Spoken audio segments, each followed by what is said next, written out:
त्यानंतर प्रथमतःच कदबाताळे मतदारसंघातील विजय उमेदवार अमृता डोंगरे ताई आपल्या सोबत आहेत. जाणून घेऊया त्यांच्या प्रतिक्रिया काय, विजयानंतर त्यांच्या काय प्रतिक्रिया आहेत. ताई, काय वाटतंय विजयानंतर पहिल्यांदा तुम्ही उमेदवारीसाठी उभं राहिला, पहिल्यांदा तुम्ही निवडून आला, काय वाटतं? हो, पहिल्या दणक्यात गुलाल पडला.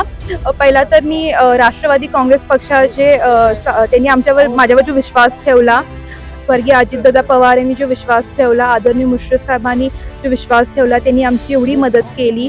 तसंच डोंगरे साहेबांची पुण्याई, त्यांनी आतापर्यंत खूप म्हणजे मिशनसारखं आम्ही घेतलं होतं.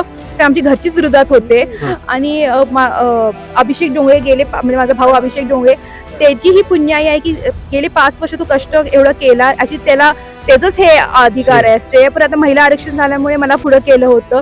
आम्हाला न्याय मिळाला असं आम्ही म्हणणार आहे, कारण घरचीच विरोधात गेल्यावर सून असू दे, नाही तर कोणतर असू दे, ते महत्त्वाचं नसतंय. आपलं कष्ट, आपलं काम हे दिसायला पाहिजे. कुणाच्या जीवावर आम्ही आलो नाहीये. आम्ही अरुण डोंगरे साहेबांच्या राष्ट्रवादी काँग्रेस पक्षाच्या जोरावर, आमच्या कामाच्या जोरावर, माझ्या कसबा-ताळे जिल्हा परिषद मतदारसंघाच्या महिला भगिनी, माझ्या नवीन मैत्रिणी, युवक युवती, ज्येष्ठ, या सगळ्यांच्या आशीर्वादामुळे आम्ही इथपर्यंत आलो आहे आणि आजचा दिवस हा त्यांचा आहे.